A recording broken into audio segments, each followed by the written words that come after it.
కంటే సీట్లు పెరుగుతున్నాయి. 100% out patients free, government hospitals కంటే బెటర్గా ట్రీట్మెంట్. 70% ఇన్ పేషెంట్స్ మనం పంపించిన ఎన్టీఆర్ వైద్య సేవ పేషెంట్లే ఉంటారు.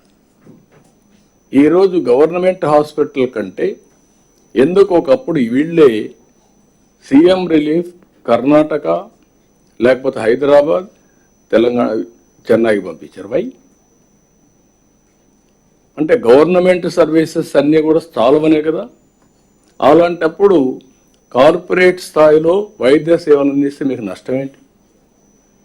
మీరు కంప్లీట్ చేశారా ఈ ప్రాజెక్ట్స్ అంటే కంప్లీట్ చేయలేదు. 500 కోట్ల రూపాయలు రిషికొండకు పెట్టారు. ఆ 500 కోట్లు పెట్టి పర్యావరణాన్ని విధ్వంసం చేశారు. ఆ 500 కోట్లు పెట్టుంటే ఒక 2 కాలేజీలు వచ్చేటివి. కమిట్మెంట్ లేని పరిపాలన ఇది. నేనైతే ఆ పని చేయను, నేనైతే ఆ పని చేయలేను. దాన్ని ఏం చేయాలని ఇప్పుడు తెలియకుండా ఒక వైట్ ఎలిఫెంట్గా తయారయ్యే పరిస్థితి వచ్చింది. ఇలాంటి సమస్యలు ఉంటాయి.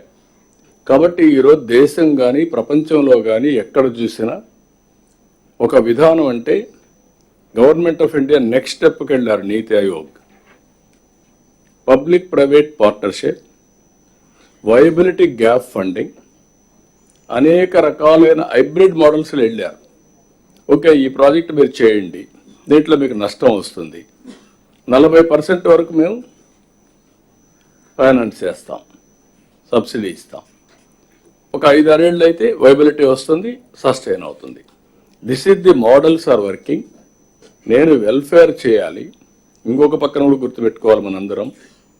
ఒకప్పుడు గడిచిన ప్రభుత్వంలో చేసిన తప్పులు ఎన్నున్నాయంటే డబ్బులు కావాలి, జీతాలు కూడా ఇవ్వలేని పరిస్థితికి వచ్చారు. అప్పులు తేవాలి. అప్పులు తేవాలంటే సస్టైనబిలిటీ లేదని ఆలోచిస్తే ఇంట్రెస్ట్ పెంచేస్తారు. మీరు కలెక్టర్స్కి అందరూ చూస్తూ ఉంటారు. ఎవరైనా ఒక కంపెనీ పెట్టిన వాడు రెగ్యులర్గా పే చేసి ఆ కంపెనీకి భవిష్యత్తు ఉందనుకుంటే తక్కువ ఇంట్రెస్ట్ రేట్కి ఇస్తాడు. ఎవరైనా ఒక కంపెనీ పెట్టి రిస్క్ ఉందనుకుంటే రిస్క్ ఫ్యాక్టరీ కింద ఇంట్రెస్ట్ రేట్ పెరుగుతుంది. ఆంధ్రప్రదేశ్ స్టేట్ కూడా 13-14%తో డబ్బులు తీసుకొచ్చారు. Debt servicing has become a big problem.